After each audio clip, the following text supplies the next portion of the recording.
Economist को बुलाया है, मिस्टर अम्मार हबीब खान, जो आईबी के टीचर भी रह चुके हैं, स्टूडेंट भी रह चुके हैं। तो थोड़ा सा एक्सपीरियंस बता दें, जब आप आईबीएम पढ़ रहे थे, अब फिर आपने आईबीएम पढ़ाया भी, तो क्या क्या डिफरेंस आपको फील हुआ है? इस तरह की आजकल जो आवाम आ रही है वो करीब से भी नहीं गुजर सकती आईबी के पहले, अगर आप 10 साल 15 साल पहले का थोड़ा सा स्टैंडर्ड देखें। तो ब्रेन ड्रेन हो रहा है पाकिस्तान में। देखिए ब्रेन ड्रेन जो है ना, ब्रेन वैसे ही बहुत कम है।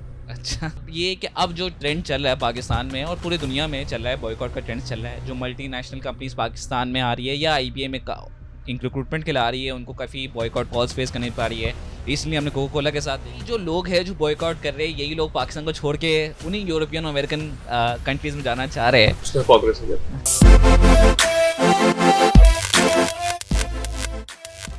Welcome to everyday podcast let's talk. This is your host Mohammad Afan और आज हम एपिसोड कर रहे हैं पाकिस्तान की इकोनॉमी के हवाले से। तो इसके हवाले से हमने इकोनॉमिस्ट को बुलाया है, मिस्टर अम्मार हबीब खान, जो आईबी के टीचर भी रह चुके हैं, स्टूडेंट भी रह चुके हैं। तो अम्मार, थोड़ा इंट्रोडक्शन दे दे जो लोग आपको नहीं जानते।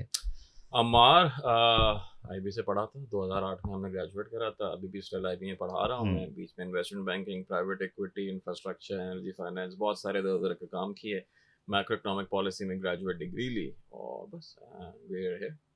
राइट, तो थोड़ा सा हम पहले बात कर लेते हैं। मैंने इंट्रोडक्शन में बता दिया कि आप स्टूडेंट भी रह चुके हैं, टीचर भी रह चुके हैं। तो थोड़ा सा एक्सपीरियंस बता दें, जब आप आईबीएम पढ़ रहे थे, अब फिर आपने आईबीएम पढ़ाया भी, तो क्या क्या डिफरेंस आपको फील हुआ है सर? डिफरेंस ये फील हुआ, जब आईबी में हम पढ़ रहे थे तो उस वक्त इनरोलमेंट 200-250 बंदे की होती थी। इस वक्त मेरा 2000-2500 की हो रही है। शेयर स्केल हैज इंक्रीज, बहुत ज्यादा लोग हो गए हैं, बेतहाशा लोग हो गए हैं। और मेरे ख्याल से उससे थोड़ा क्वालिटी पे भी फर्क पड़ा है।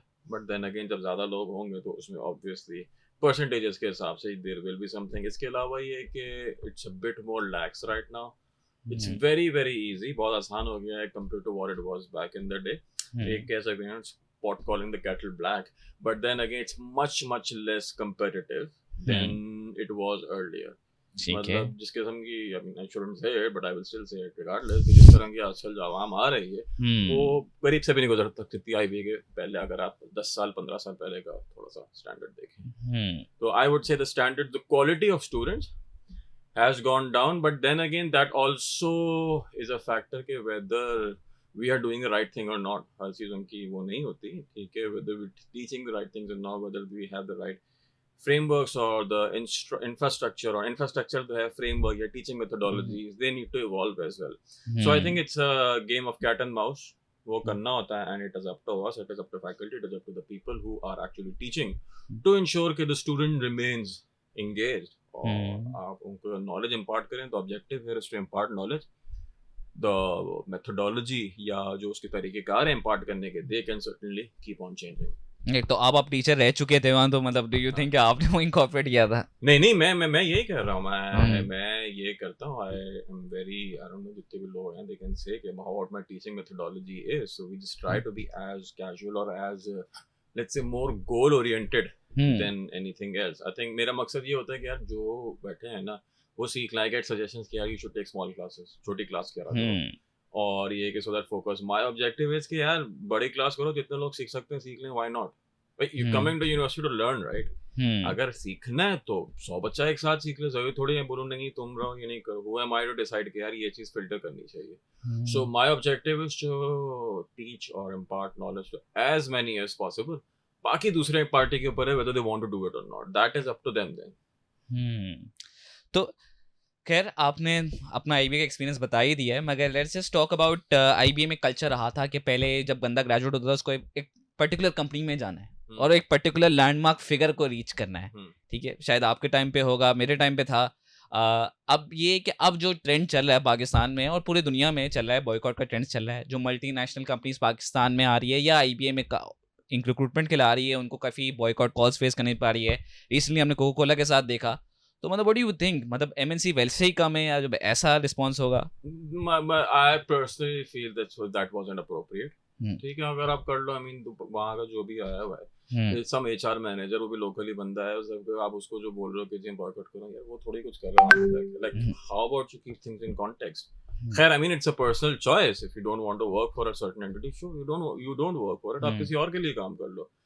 एंड इसमें मैं बोलता हूँ कि जो फ्री विल है, that rules the day. If you feel you don't want to work for a certain company, that's fair. If you don't want to consume something, that is also fair as well. तो इसमें free will की बात करता हूँ मैं. whoever survives, अगर आपको नहीं करना big deal, but it should not be, जैसे कहते हैं ना, create nuisance for others. That is what I'm saying. When you, उसमें जो ना हर चीज़ का एक spill over effect होता है. ठीक है, let's say कि you create enough noise के that leads to exodus of certain companies, या लोग छोड़ना शुरू करते हैं वहाँ से, वो घबराना शुरू कर दें, बात नहीं करना शुरू करें, इकोनॉमिक एक्टिविटी डिक्लाइन हो जाए. इससे जो है ना वो दूसरे लोग अफेक्ट हो रहे हैं आपके एक्शन से. तो maybe think about that as well. यार आपके एक्शन से दूसरे लोग भी अफेक्ट हो सकते हैं. बहुत सारे ऐसे इदारे होते हैं, बहुत सारे काम, वो एक पूरी वैल्यू चेन चल रही होती है. जब वो वैल्यू चेन डिस्टर्ब होती है तो बहुत सारे लोगों की इनकम, बहुत सारे लोगों की जो इकोनॉमिक वेलफेयर है, प्रोस्पेक्ट्स है, वो खराब होते हैं. ठीक है, तो क्या आप चाहते हो कि ये खराब हो? That is the question one needs to ask. मगर अगर आपको नहीं करना, आप नहीं करो, खत्म बात. But do not make other people suffer because of your decision. I believe definitely जब 100 लोग में से अगर 20-25 ने भी इरादा कर लिया तो बाकी 75 भी बैठ के सोचोगे यार हम बैठेंगे तो हम भी एक peer pressure वाली फीलिंग है. वो peer pressure नहीं, वो गलत है ना. वो चीज जो है गलत है. I mean if you extend this, बहुत सारी चीजों में ये चीज एक्सटेंड हो सकती है. फिर आपको कोई चीज पसंद नहीं है, आप नहीं करो. But no, that doesn't give you the right कि आप अपने जो, जिसे कहते हैं ना, विल आप दूसरों पे इम्पोज करो. ठीक है, या आप ऐसे सर्कमस्टेंसेस क्रिएट करो कि दूसरे जो हैं वो प्रेशर में आ जाए. That is not right. Free will individual level पे गुड है. Free will trying to impose it on the collective, that is wrong. And that is wrong in both ways. ठीक है, जो आजकल हो रहा है, जिस किस्म की वो चल रही है, I mean, there are certain governments जो कि ये काम कर रही हैं, not the people. So you can't say कि यार लोग खराब है. लोग खराब नहीं, there are certain people. आप कलेक्टिव पे जो है वो उसका बर्डन नहीं डाल सकते. राइट. तो यही जो लोग हैं जो बॉयकॉट कर रहे हैं, यही लोग पाकिस्तान को छोड़ के उन्हीं यूरोपियन अमेरिकन कंट्रीज में जाना चाह रहे हैं. इसको हिपोक्रेसी कहते हैं. तो अब ये थोड़ा सा हम बात करते हैं ब्रेन ड्रेन पे. काफ़ी लोग ब्रेन ड्रेन हो रहा है पाकिस्तान में. मुझे ग्रेजुएट 2 से 3 साल ही हुए हैं और मेरा आधा से ज़्यादा बैच अब यूएस यूके में या यूरोप में है. तो मतलब व्हाट डू यू थिंक, मतलब सारे लोग एक साथ. Brain drain has been happening for the longest time. आज से नहीं हो रहा है. It's been in process since decades. When I would say if I look at my batch, barely anyone is here. Okay, मैं पता नहीं फजूल में क्यों बैठा हूँ यहाँ पे. I can easily go, that's not a problem. But brain drain has been happening for the longest time. Percentages के हिसाब से उतना ही है. नंबर्स बढ़ गए बिकॉज योर शेयर पॉपुलेशन नफरी जो है वो इंक्रीज हो गई है, जिसकी वजह से वो हो रहा है. सो इट्स नॉट लाइक अभी ज्यादा एक्सेलरेट कर गया है. हमेशा से था, अब आपको ज्यादा पता लगता है because again there is more, let's say, communication. ठीक है, there are more channels to talk about, there is more. So इसमें जस्ट फील्स लाइक अभी ज्यादा है, but it's been always been there. It is nothing to, जिसे कहते हैं ना, alarming about it. Yes, to a certain extent I would say it is alarming. ठीक है, मगर ऐसा कोई बहुत कोई अनहोनी चीज नहीं है. It's been happening. और देखें, ब्रेन ड्रेन जो है ना, ब्रेन वैसे ही बहुत कम है. अच्छा, ठीक है. जितने भी लोग बाहर जाते हैं ना, 95% of people that leave Pakistan, they are essentially in the working class. They are laborers, masons, drivers, उसमें जाते हैं. ये जो प्रोफेशनल क्लास है ये तो बहुत मामूली सी है, छोटी सी है जो जाते हैं. barely you can count them in a few thousands. That's it. You would think यार बहुत ज्यादा बंदा है. I'll ask you a number here. वो कहते हैं ना कि जो perception होता है that is different from what the reality is. In the last 10 years, since 2015, आप मुझे बताओ पाकिस्तान से कनाडा कितने लोग इमिग्रेट करके गए होंगे? What do you think is the number? Lakh. Give me a broad ballpark number. I would say 8 lakh million के करीब होने चाहिए. 8 लाख मिलियन के करीब ना, 60,000 बनता है. अच्छा. That's it. But because we are the privileged class आपस में दूसरी privileged class से बात करती है, and so you feel कि the universe is just the privileged class, when that is not the case. बाकी दुनिया बेताशा मौजूद है जिसका आपको पता ही नहीं एग्जिस्ट करती है. तो जो privilege आपस में बात करते हैं ना, वो एक इको चेम्बर क्रिएट कर देते हैं कि ओके ये जो है कि ये तो सभी हो रहा है. मेरे 4 जानने वाले चले गए, इसका मतलब है इसको मैं एक्सट्रैपोलेट पूरी पॉपुलेशन पे कर दूं, सब जा रहे हैं. That's not the case. हाँ, सही. अच्छा, तो बात कर लेते हैं यार. जैसे अब हमें पाकिस्तान में रहने का इरादा कर ही लिया है और अब रह ही रहे, तो थोड़ा सा पाकिस्तान के हवाले से बात कर लेते हैं. पाकिस्तान की इकॉनमी के हवाले से तो कई चैलेंजेस हमें फेस हो रहे हैं इलेक्शन के बाद. मगर एक चीज़ जिस पे आप काफ़ी टाइम से बात करते हैं वो डीमोनेटाइजेशन के हवाले से. तो अब डीमोनेटाइजेशन फाइनली हो रही है. गवर्नमेंट ने फैसला कर लिया है कि अगले 2 साल में सारी currency I will not say it's demonetization per se. It's very phased out. आहिस्ता करके वो कर रहे हैं. I was always a proponent of something more radical. ठीक है, but they're doing something very phased out, and that is fair. That is fine. ठीक है, you've got जब आप गवर्नमेंट में होते हो या पब्लिक सेक्टर में होते हो, अगेन वही वाली बात है ना कि हम लोग तो प्रिविलेज की बात करते हैं, but then you have to look at at least 240 million people, कि क्या चीज उनको किस तरह इम्पैक्ट करेगी. So there is a lot of जैसे कहते हैं ना constituency level politics and a lot of these things involved as well. तो ये बहुत सारी चीजें मैनेज करके चलना पड़ता है. So it's not something that's very radical. Slowly and steadily कर रहे हैं, and that is I think the right approach. अच्छा, नहीं मगर क्योंकि अब आई डू फील कि बहुत सारे लोग एक साथ जाएंगे तो आई थिंक हमारा जो बैंकिंग सिस्टम है वो इटसेल्फ अकोमोडेट नहीं कर पाएगा. और इसी हवाले से मैं दूसरे सवाल पे जाना, क्योंकि आपने पहले भी कहा है कि बैंकिंग एप्स जो है वो बैंकों की सबसे बड़ी ब्रांच है और वही ऐप दिनों के लिए बंद होती है. बाज़ वक़्त कुछ लोगों की ट्रांजैक्शन महीनों तक बंद रहती है. What do you think about? उसके बहुत सारे रीजंस हैं, रेगुलेटरी रीजंस हैं उसके. ओवरऑल एक अप्रोच है कि यार digital is not really something that we want to focus on. ठीक है, बहुत सारे बैंक अभी भी ऐसे हैं जो कि बॉदर नहीं करते. चंद एक हैं जो करते हैं, उन्होंने अपनी सर्विस इंप्रूव भी करी. बहुत सारे वो बॉदर नहीं करते. तो आई थिंक ये जो this is always on part of the regulator, वो किस चीज को किस तरह पुश करता है. जितना पुश करोगे, जितना आप अगर किसी कोई चीज गलत होती है इसे पेनल्टी लगाओगे, तो फिर जो है you will be in a position कि आप उस चीज को इम्प्रूव कर सको. मगर if you don't want to bother it, अगर आप बॉदर ही नहीं करोगे वो ऐसी चलती रहेगी.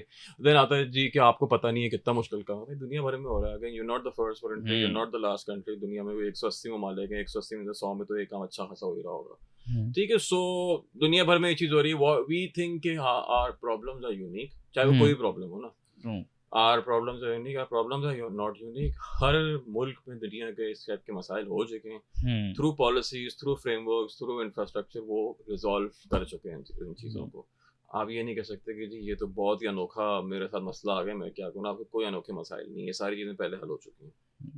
राइट. तो जो नहीं वैसे basically to be honest banks पे ये भी स्क्रूटनी आती है, क्योंकि सवाल ये है ना कि हम फिनटेक्स पे तो कह सकते हैं कि उनकी एप्स केटर नहीं कर रही, मगर जो बैंकिंग एप्स है उनके पास तो मल्टीपल बिलियंस ऑफ रुपीस का फंड्स पड़ा हुआ है. अगर वो भी इन्वेस्ट नहीं कर रहे तो उसमें आप ये देखो ना, व्हाई विल यू इन्वेस्ट. अगर आपके पास डिपॉजिट है, आप डायरेक्ट सरकार को दे देते हो 21% पे, 22% पे सरकार आपको 21%, 22% रिटर्न कर देती है. Do you have an incentive to invest in a more better customer experience? You don't. You will only have an incentive if there is more competition और सरकार जो है इन ridiculous rate से borrow करना बंद कर दे. ठीक है, तो जब तक वो इंसेंटिव स्ट्रक्चर क्रिएट नहीं होगा, नहीं करेगा. Why will I do it? Man, I were a bank president, I will not do it as well. वो स्क्रू इट यार. Why should I allocate at the end of the allocation of capital है ना. ठीक है, आपके पास x rupees हैं या x million rupees हैं, बिलियन रुपीस हैं, वो आप किस तरफ एलोकेट करोगे? Would you want to allocate something which is not going to yield any significant returns for you? ठीक है, or would you want to just give all the money to the government, get it back and pay off dividends to shareholders? Obviously I'll pay dividend to shareholders because you know someone's giving you money for free at this point. Right. नहीं, agreed, I definitely agree with that. क्योंकि मुझे याद है मेरे time पे, क्योंकि मैं एक सॉफ्टवेयर इंजीनियर हूँ, मैं थोड़ा सा ये बता दूँ इनसाइड लोगों को कि हमारे टाइम पे जो लोग बैंक के लिए काम करते हैं, मतलब सबसे फारिग लोग बैंक में हायर करने. There is no मतलब expectation of growth, और end of the day आप IT मैनेजर लग सकते हो. उसमें वही है ना, there is the ability to understand how tech works bank में, वो weak है. But I think with time, again उसके लिए you need competition, you need more push for actual competitive business rather than just lending to the government. Government borrows 70% of your capital. 70% जो आपको, the largest borrower in the country is the government. So जब तक वो चीज रहेगी, obviously you won't be able to do much. Right.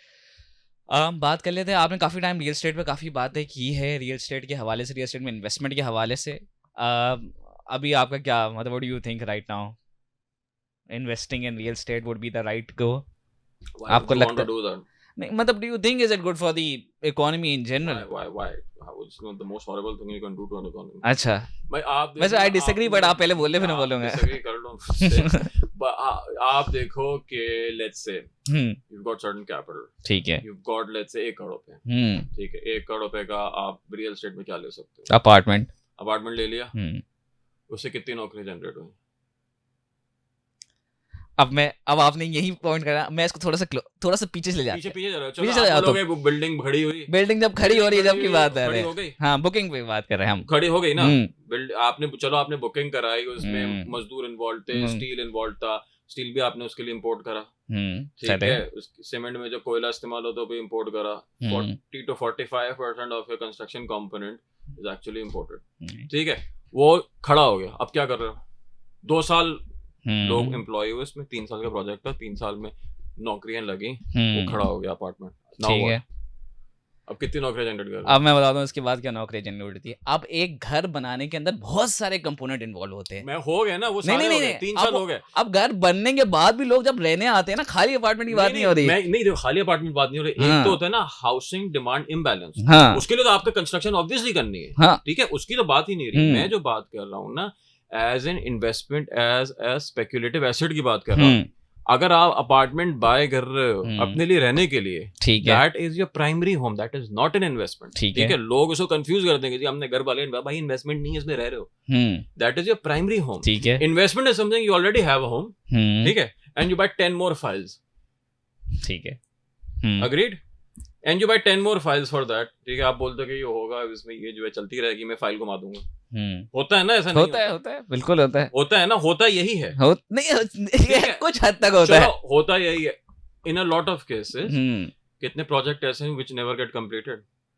हाँ, लोगों का नुकसान होता है उसमें, बिल्कुल होता है, बिल्कुल होता है। क्यों बात नहीं करता कोई?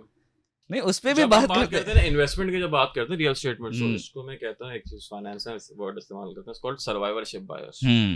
सर्वाइवरशिप बायस में we only talk about successful projects, and completely forget about all the money that was lost by people in stranded projects.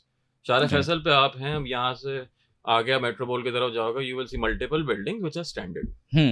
ऐसा ही है। आगे थोड़ा क्लिफ्टन की तरफ जाओगे, you will see multiple projects which are stranded. कितने पैसे फंसे हुए हैं उन प्रोजेक्ट्स में, कभी किसी ने एस्टिमेट करा है? कितने लोगों के पैसे फंसे हुए हैं?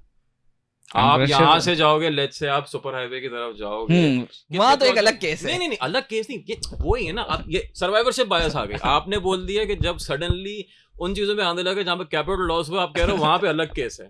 मतलब you need to look at the universe, ठीक है, आप पूरी यूनिवर्स को देखो ना। आप ये नहीं कह सकते कि यहाँ पे अलग केस है, यहाँ पे अलग केस है। Let's cherry pick on a few areas and then say वाह रियल स्टडी क्या बात है। इवन आप उन एरिया से भी चेरी पिक कर लो ना। Last 10 year dollar returns of real estate asset in Pakistan has been lower than a fixed income. True. तो फायदा क्या है, विद किसके मतलब वो कर लिया, वही पैसे 1 करोड़ पैसे हमने बात स्टार्ट करी थी ना, आप किसी कारोबार में लगा देते, ठीक है, कारोबार चलता रहता, इनकम जनरेट होती, इफ कारोबार चलता रहता, उस रिस्क का इन्वेस्टमेंट तो वही है ना। या तो आप ये बोलो कि यार मुझे तो रिस्क नहीं लेना, तो ठीक है, बिस्मिल्लाह करो। अब देखो, आपने बोला कारोबार चलता रहता, रियल एस्टेट में भी प्रोजेक्ट स्टैंड हो गया, क्या ये भी एक रिस्क है। तो यही है ना, पीपल थिंक, लोग ये समझते हैं कि जी real estate is risk free, when it is the riskiest asset class around. ठीक है, आप रिस्क फ्री उसको इसलिए बोलते हैं क्योंकि आप डेटा पॉइंट चेरी पिक करते हो। आप कहते हो कि यहाँ सबसे अच्छे रिटर्न रहे हैं पिछले 5 साल, 10 साल, 15 साल में, जो कितना जबरदस्त real estate. You completely disregard and forget about all the failures that exist. True, ऐसा ही है ना। आप स्टॉक मार्केट की बात है, पब्लिकली लिस्टेड कंपनीज होती है ना, you have a very this clear transparency, कौन सी सक्सेस हुई है, कौन सी फेलियर हुई है। You do not take out the failures from that, ठीक है। जो डिफॉल्टेड कंपनीज हैं वो अलग आ रही होती हैं, जो होती है वो अलग आ रही होती है, ठीक है, इट्स वेरी क्लियर। यहाँ पे स्टैंडर्ड प्रोजेक्ट्स में you completely forget about it. Do we have any record of people जो कि जिन्होंने मुख्तलिफ स्कीमों में प्लॉट लिए हैं, फाइल्स लिए हैं, वो गायब हो गए? I'm pretty sure किसी के रिकॉर्ड नहीं होगा। नहीं है ना रिकॉर्ड। तो दिस मींस कि हम लोग सिर्फ चेरी पिक करते हैं उन डेटा पॉइंट्स पे जो कि सक्सेस शो करते हैं, और सैडली वो जो सक्सेस भी शो करते हैं ना, even they are not good enough for a long term investment. Mentally we have a block कि जी ये है, ये चीज अच्छी है, मेरे हाथ में है तो ये अच्छी है। वो हाथ में भी आपकी जिस दिन कब्जा हो गया उखाड़ लो तो कर सकते हो, ये भी हो सकता है, बिल्कुल है, डेफिनेटली। ठीक है, आप यहाँ पे आप लाहौर में देख लो, इस्लामाबाद में देख लो, there is like thousands of examples. I'm not even going to say hundreds of examples. आज से कोई 3-4 साल पहले टैक्स की स्कीम आई थी, हुकूमत ने जो है वो दिया था कि इन्होंने टैक्स इंसेंटिव लिए। There is a list of at least 1000 projects, ठीक है। आपसे वो प्रोजेक्ट देख लो और उसमें से आप जाके कंपेयर कर लो कितने कंप्लीट हुए। The answer will be right in front of you. So when we talk about an asset class, no, you have to look at the full universe rather than what you think is appropriate. Right. मैं जो insight दे रहा था mostly वो construction के हवाले से दे रहा था कि जब कंस्ट्रक्शन होती है बहुत सारे वेंडर्स इन्वॉल्व होते हैं। नहीं, मैं कह रहा हूँ 18 से 19 इंडस्ट्रीज डायरेक्टली रिलेटेड होती है। लोग कहते हैं 30-35, मैं कहता हूँ 50 इंडस्ट्रीज होता है यार, उससे कोई फर्क नहीं पड़ता। पॉइंट बीइंग वो कंस्ट्रक्शन हो गई, इट्स डन, फिर नेक्स्ट कंस्ट्रक्शन हो जाएगा। फिर हम see what you're doing here. As long as मैं ये कह रहा हूँ, as long as housing demand imbalance को आप मैनेज करने के लिए कर रहे हो, दैट इज फाइन, ठीक है, but the moment you go beyond that then there is a problem. Simple सी बात है, हाउसिंग अफोर्डेबिलिटी की बात होती है, ठीक है. Do you think housing in Pakistan is affordable? Why? Because demand is more, supply is less. Yes, ठीक है. But is there demand, more demand, और just more speculative demand? Subjective to areas. हाँ, मेरे ख्याल से एग्जैक्टली. तो उसमें यही है ना, आप क्या करते हो कैश से, व्हेन यू मतलब कैश से नहीं, मुख्तलिफ तरीके से बाय कर सकते हो तरीके से, तो it's an easier way to park money, informal money. Simple सी बात है, इनफॉर्मल मनी आप सिस्टम में से निकाल दो, ठीक है. You put on a tax on second property. बहुत सारे ममालिक ये करते हैं, आपके primary to control housing prices. आपके जो प्राइमरी हाउस है वो ठीक है, जो सेकेंडरी हाउस जो भी होता है उसको बेचने पे जो भी कैपिटल गेन टैक्स होता है सिर्फ 50%. You discourage things like this. Right. तो अब रियल एस्टेट पे तो काफी बात हो गई है, बस थोड़ी सी बात कर लेते हैं. अब हमारा आने वाला बजट है, उस हवाले से नए फाइनेंस मिनिस्टर का नया डिसीजन है, IMF की नई शराइत है, और अब टैक्स कलेक्शन के अलग मसाइल चल रहे हैं. तो मतलब आपकी क्या इंसाइट है इस हवाले से? अब देखें, जो होता है ना, कहते हैं कि चादर जितनी होती फैला के चाहिए, बस वो चादर वाली सीन है. चादर छोटी कर दी हमारी, तंग हो गई है, उसको बड़ा करने की जरूरत है. उसके लिए टैक्स कलेक्शन की जरूरत है, अखराजात कम करने की जरूरत है. तो अभी का जो बजट होगा ये थोड़ा सा तंगी की तरफ लेके जाएगा, मगर इस टाइप की जो जिसे कहते हैं ना, एक रैशनल अप्रोच लेना जरूरी है. अगर अखराजात बढ़ाते रहेंगे और आमदन कम रखेंगे तो उसमें यही होगा, फिर आपको सारा काम जो है वो बोरो करके उधार के थ्रू करना पड़ेगा, और एक लिमिट आएगी, फिर आप आगे सस्टेन नहीं कर पाओगे. तो ये वो पीरियड चल रहा है कि स्ट्रक्चरल एडजस्टमेंट है. इंशाल्लाह इस फेज से निकल जाएंगे और आगे जाके थिंग्स मे गेट बेटर. मतलब जो आपको लगता है कि FBR का जो सिम ब्लॉक है और ये जो चल रहा है न्यूज़ में, उस वजह यूजलेस है बिल्कुल, इसका कोई वो नहीं है. इसमें आप देखें ना, मतलब बहुत इट्स वेरी इजी, बहुत आसान है इस चीज को वो करना, अवॉइड करना. इट्स नॉट लाइक कि आप सिम खुलवाने के लिए, अगर आपको टैक्स फाइल करना ही नहीं है, आप सिम खुलवाने के लिए टैक्स फाइल करोगे, आप जाओगे बराबर में अपने भाई, बेटे, बीवी, किसी के नाम पे भी एक नई सिम ले लोगे, एंड ऑफ स्टोरी. मतलब बिग डील. लोगों को क्या मैसेज ही करना है ना, आज से मेरा ये नया नंबर है. Literally takes time. इस पूरे काम में, प्रोसेस में 10 मिनट लगा है. फ्रिक्शन नहीं है, कोई जीरो फ्रिक्शन है इस चीज में.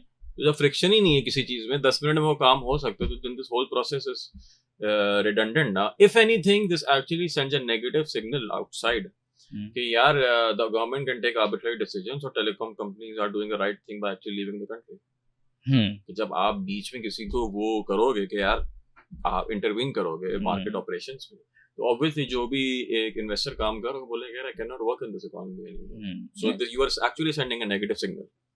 राइट. ये बड़ा इंटरेस्टिंग इनसाइट है, क्योंकि आई थिंक फिर उसके बाद टेलीनॉर, फिर यूफोन के मर्जर के बाद CCCB ने बैन कर दिया, वो अलग मसाइल है. वो तो जायज है, वो I mean competition is important ना. आप ऐसे कर दोगे, सब छोड़ देंगे, एक ही प्लेयर रह जाएगा. सो you need competition in the market. So इसमें यही होता है. अगेन पहले भी already it was more of an oligopoly. खैर oligopoly नहीं बोलूंगा, प्राइस competition काफी था इस सेक्टर में, but if CPP took this decision, I think I personally feel that's a fair decision. ठीक है, that's kind of interesting. बाकी नए फाइनेंस आपका क्या मतलब है कि what do you think with his policies coming in? Inshallah, let's see, things may turn out well. Right. So thank you Amar for coming on the show यार, and thank you all of those आपने जो पूछा था, हमने जितने सवाल पूछने थे हमने पूछ लिए. मिलते हैं अगले एपिसोड में. अल्लाह हाफ़िज़.